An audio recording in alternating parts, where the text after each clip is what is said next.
बिस्मिल्लाहिर्रहमानिर्रहीम। This is my fourth project and fourth video on YouTube. और इस video में मैं आपको बताऊंगा कि how you can integrate AI with your web application. ये मैंने एक वेब एप्लीकेशन बनाई है और इसके बैकएंड पे एआई अटैच है। और इस वेब एप्लीकेशन को मैंने डिज़ाइन किया बाय यूजिंग चैट जीटीपी, बाय यूजिंग ओपन एआई और बाय यूजिंग फ्लास्क जो पाइथन में अवेलेबल होती है।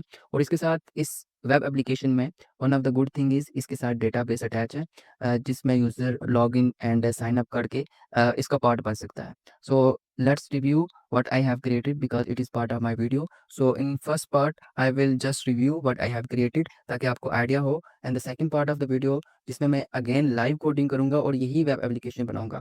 और कुछ चीज़ें मैं आपको प्रोवाइड कर दूंगा ताकि आप अगर मेरे साथ बनाना चाहें तो आपको इतनी स्ट्रगल ना करनी पड़े जितनी मैंने की। Like you can look, this is the design. और इस डिज़ाइन को मैंने बनाया है by using HTML and CSS। तो ये जो डिज़ाइन है ये मैं आपको प्रोवाइड करूंगा, बट जो इसके बैक एंड पे जो एआई इंटीग्रेटेड हुई है वो कोड मैं लाइव करूंगा। द रीज़न इज़ के इफ़ यू लुक दिस तो आपको आइडिया हो कि कैसे एआई इंटीग्रेट की जाती है किसी भी वेब एप्लीकेशन में।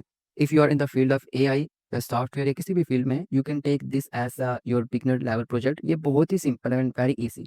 सो लेट्स रिव्यू। तो सबसे पहले मैं अबाउट खोलता हूँ। तो in the about you can look, हर चीज़ मेरे बारे में है, मेरी यूनिवर्सिटी, मेरी skills and everything is mention here. तो एक अच्छा डिज़ाइन देने के लिए यहाँ पे मैंने चीज़ें ऐड की हैं। द सेकंड थिंग इज़ यहाँ पे एक सेक्शन है बुक्स का। सो जिसमें हम यहाँ पे नई बुक्स ऐड करके उसको इसकी फंक्शनैलिटी को मज़ीद इम्प्रूव कर सकते हैं।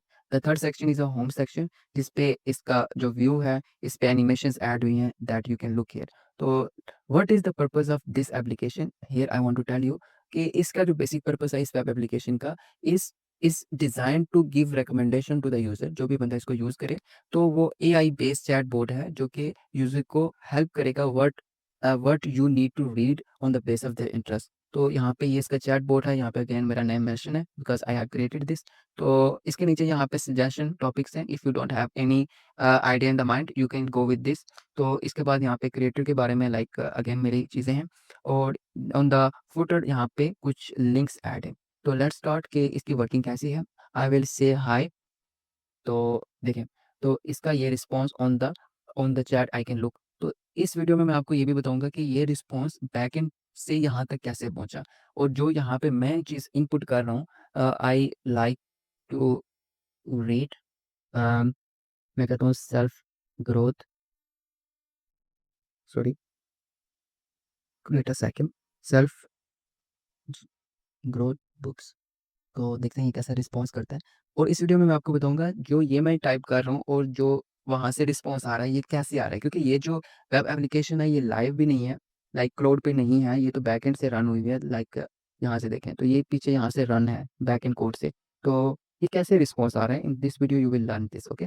तो ये था इसका सिंपल सा रिव्यू कि ये कैसा है। और जब मैं इसकी लाइव कोडिंग करूँगा तो मैं इसका जो सोर्स कोड है जिसमें HTML, CSS और जावा ये मैं आपको प्रोवाइड कर दूँगा। और इस कोड को आप यूज़ कर सकते हैं for this project and for other projects, क्योंकि आपके पास एक इस तरह का डिज़ाइन होगा and you can just modify it and it will save your time, okay.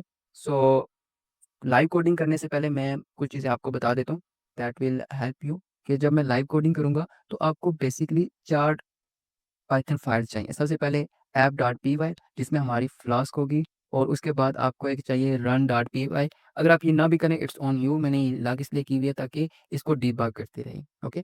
और इसके बाद अगर आप इसमें डेटाबेस लाइक लॉगिन वाला फंक्शन ऐड करना चाहते हैं then you can create this.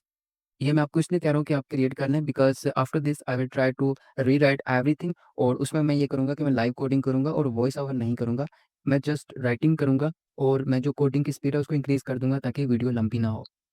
उसके बाद आपको 2 और चाहिए पाइथन की फाइल्स जिसमें चैटबॉट, और इसमें चैटबॉट की हर चीज़ मेंशन्ड है जिसमें सिस्टम प्रॉम्प्ट के like how you need to act, basic purpose क्या है। उसके बाद रूट्स के जो ये हमारे वेब पेजेस हैं ये किन रूट्स को फॉलो कर रहे हैं, like you can see here. अगर चैट फॉलो कर रहा हूँ यहाँ पे टॉप पे देखें तो ये अगर मैं यहाँ पे लिखता हूँ चैट तो ये चैट को ओपन कर रहे हैं, okay.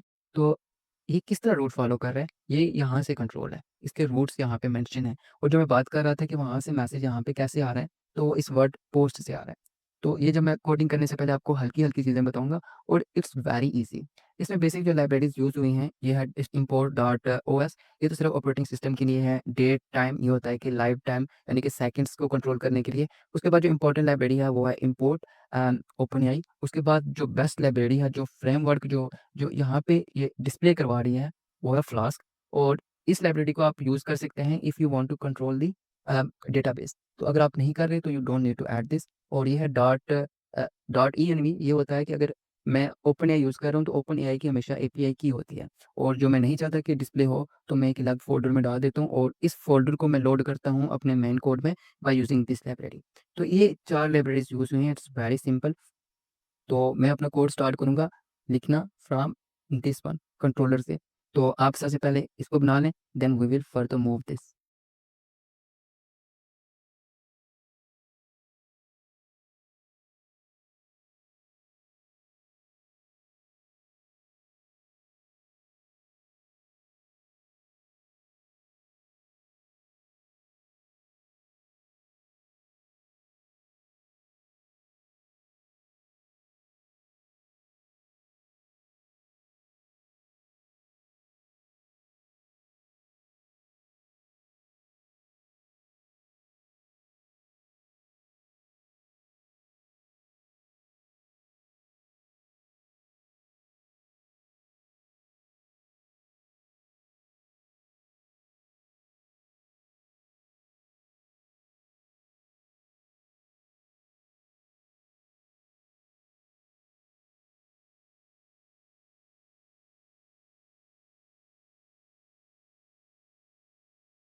I have completed my rewriting. तो मैंने अपनी मेन फाइल जो है app.py इसको भी कंप्लीट कर लिया है।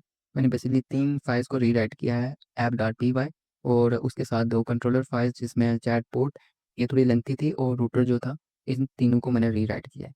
इसके साथ इस प्रोजेक्ट में 2-3 चीज़ें और थी जो मैं आपको प्रोवाइड करूँगा। The first thing is data. Data यहाँ पे जैसे में था कुछ मैंने बुक्स का डेटा यहाँ पे एंटर किया था। एक और चीज़ बता दूँ, ये __init__डॉट py लिखा हुआ है। तो ये जब हम इसको किसी भी फ़ोल्डर को हम यूज़ करते हैं एज़ अ लोकल पैकेज, तो हम ये चीज़ें यूज़ करते हैं क्योंकि ये जो है मेरे पास, अगर मैं आपको इसका रिव्यू कराऊँ, तो इस प्रोजेक्ट में देखें तो मेरी जो मेन फ़ाइल है app.py ये बाहर है और बाकी जो हैं ये इस दूसरे फ़ोल्डर के अंदर हैं। ये मुझसे मिस्टेक ये हुई थी कि मैं जो है क्या कहते हैं उसको, मैं जब इसका वर्चुअल एनवायरनमेंट बना रहा था तो तब वो चीज़ें मुझसे उस फ़ोल्डर में एंटर हो गई थी, तो फिर मैंने ऐसे ही यूज़ किया और यहाँ पे अंडरस्कोर माइनर py मैंने लगा दिया। तो let's run again this project कि हमने इसको जो रीराइट किया है, लेट्स सी कि ये कितना वर्क करता है। हम इसको अगेन रन करते हैं। So it is running, let's open this. तो सक्सेसफुली ये अगेन रन हो गया है। बाकी जो मैंने आपको चीज़ें कही हैं, आई विल प्रोवाइड इट, वो मैं आपको प्रोवाइड कर दूँगा। ये चीज़ें अगेन रीराइट करने का मकसद ये था और आपको कहने का मकसद ये था कि बैकएंड पे अगर आपने एआई इंटीग्रेट करनी है, तो वो इस तरह होगी, ठीक है? आप इसको एज़ अ बिगिनर प्रोजेक्ट में इसको रीराइट करें और मैं अपने गिटहब पे ये जो पूरा प्रोजेक्ट है, ये पूरा का पूरा फ़ोल्डर ये मैं वहाँ पे अपलोड कर दूँगा और यूट्यूब के लिंक पे मैं सिर्फ एचटीएमएल और सीएसएस और जो चीज़ें मैंने प्रोवाइड करने को कही हैं, वही करूँगा और अगर वो लिंक क्लिक ना हुआ तो you can just comment it और मैं आपको वो प्रोवाइड कर दूँगा। इन द केस अगर फिर भी चीज़ें ना चली तो you can just go to my GitHub, तो ये पूरा फ़ोल्डर वहाँ पे आ जाएगा और you just need to download it और उसके बाद आपने एक चीज़ जो करनी है, वो आपको वर्चुअल एनवायरनमेंट इसका एक्टिवेट करना पड़ेगा। जब इसको आपको डाउनलोड करेंगे, तो आपके पास 2 ऑप्शन होंगे। द फर्स्ट ऑप्शन इज़ कि आप इसको लोकल पे रन कर दें, लेकिन ये लोकल पे एरर कर सकता है बिकॉज़ ये जितना भी डेटा है, ये वर्चुअल एनवायरनमेंट में इंस्टॉल है और वर्चुअल एनवायरनमेंट का नाम है जो मैंने की है, उसका नाम है बुक, ठीक है? यू कैन लुक दिस, ये बुक में ये वर्चुअल एनवायरनमेंट का डेटा भरा हुआ है। तो जब भी आप वर्चुअल एनवायरनमेंट क्रिएट करें, तो मेक श्योर कि ये पावर शेल नहीं होना चाहिए। आपने ये करना है, यहाँ पे एरो पे जाना है और कमांड प्रॉम्प्ट पे जाना है और इसको काट दें, पावर शेल को। तो यू कैन लुक दिस कि ये यहाँ पे बुक लिखा हुआ है। वर्चुअल एनवायरनमेंट का जो बेस्ट बेनिफिट होता है वो ये होता है कि फॉर एग्जांपल मुझे ये लाइब्रेरी चाहिए थी और मैं नहीं चाहता कि मेरे जो पाइथन है उसमें ये इंस्टॉल हो जाए। मैं चाहता हूँ कि ये जो लाइब्रेरी है ये सिर्फ इस फ़ोल्डर के लिए इंस्टॉल हो क्योंकि मुझे बाद में इसकी नीड नहीं है। तो इसलिए हम वर्चुअल एनवायरनमेंट क्रिएट करते हैं कि बाकी पीसी पे ज़्यादा लोड ना पड़े। फॉर एग्जांपल अगर मैं ये भी मुझे यूज़ नहीं करनी, मैं इंस्टॉल कर देता हूँ पाइथन में, इसको भी मैं कर देता हूँ और मैं इसको यूज़ ही नहीं करता तो मेरे जो पाइथन जो टर्मिनल है वो लोडेड हो जाएगा। तो इसलिए हम वर्चुअल एनवायरनमेंट क्रिएट करते हैं। मैं आपको दिखा देता हूँ how you can create the virtual environment. इसके लिए मैंने ये डॉक्यूमेंट मैं खुद भी यूज़ करता हूँ। तो सबसे पहले आपको ये लिखना है, मैं एक वर्चुअल एनवायरनमेंट आपको क्रिएट करके दिखाता हूँ। तो सबसे पहले आपको ये करना है पिप इंस्टॉल वर्चुअल एनवायरनमेंट, तो ये यहाँ पे नहीं होगा। Let me create a virtual environment in another folder. तो मैं यहाँ पे एक फ़ोल्डर क्रिएट करता हूँ, vir लिखता हूँ और इसको मैं ओपन करता हूँ और इसमें मैं एक वर्चुअल एनवायरनमेंट क्रिएट करूँगा। तो आपको मैं बताता हूँ कि how you can create this. तो सबसे पहले मैं इसका टर्मिनल ओपन किया और मैं मेक श्योर करूँगा कि ये यहाँ पे पावर शेल ना हो। मैंने इसको बंद कर दिया और यहाँ पे मैंने अभी यहाँ पे देखें, तो यहाँ पे सी लिखा हुआ है, सी यूज़र, तो ये मतलब है कि पीसी की लोकल मेमोरी और हर चीज़ यूज़ हो रही है। सबसे पहले मैं लिखूँगा पिप इंस्टॉल वर्चुअल ENV, ये साथ लिखना है ENV। तो now it is trying to creating a virtual environment. उसके बाद आपको एक और कमांड यूज़ करनी है, दैट इज़ दिस वन, यहाँ से ये वाली। इसको यूज़ करने के बाद आपको वो नाम लिखना है जो आप अपने वर्चुअल एनवायरनमेंट का लिखना चाहते हैं। मैं लिखना चाहता हूँ test for now, test for लिख देता हूँ। तो देखें यहाँ पे एक फ़ोल्डर क्रिएट हो गया है। तो ये तो बन गया है। अभी इसको एक्टिवेट भी करना पड़ेगा। क्यों एक्टिवेट करना पड़ेगा? क्योंकि जब हम लाइब्रेरीज़ इसमें इंस्टॉल करेंगे तो हम चाहेंगे कि जो भी लाइब्रेरीज़ का डेटा हो वो इसमें चला जाए। ठीक है? तो इसको एक्टिवेट करने के लिए मैं इसका नाम कॉपी करूँगा, पेस्ट करूँगा, आगे लिखूँगा स्क्रिप्ट्स और आगे लिखूँगा एक्टिवेट। तो जब मैं ये लिखूँगा तो नाउ यू कैन लुक कि मैं अभी अपने वर्चुअल एनवायरनमेंट में हूँ। तो अभी मैं कोई भी फॉर एग्ज़ाम्पल कोई भी इंस्टॉल करता हूँ, लाइक मैं करता हूँ पिप इंस्टॉल, मैं कह देता हूँ ओपन एआई कर लेते हैं, ओपन एआई।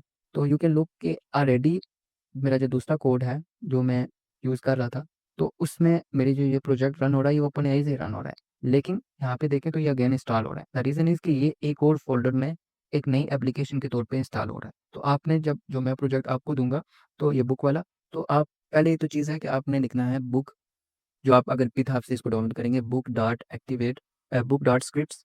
तो इसके साथ एक्टिवेट्स लिखेंगे तो ये वर्चुअल एनवायरनमेंट एक्टिवेट हो जाएगा। इन केस अगर ये ना हुआ, तो आपने ये वाला फ़ोल्डर डिलीट करना है बुक्स वाला, और एक नया वर्चुअल एनवायरनमेंट क्रिएट करना है। क्रिएट करने के बाद आपने ये जो लाइब्रेरीज़ हैं इनको इंस्टॉल कर देना है वर्चुअल एनवायरनमेंट में। वो कैसे होंगी? आप लिखेंगे पिप इंस्टॉल -rreq, और ये रिक्वायरमेंट्स होगी। जैसे आप एंटर करेंगे तो जो आपका एनवायरनमेंट होगा, ये यहाँ पे ये सारा सैटिस्फाई शो कर रहा है क्योंकि ये सारी इंस्टॉल है। तो आपके वर्चुअल एनवायरनमेंट में ये इंस्टॉल हो जाएँगी और उसके बाद ये प्रोजेक्ट रन हो जाएगा। So this was the project. तो बताइएगा कि ये कैसा लगा?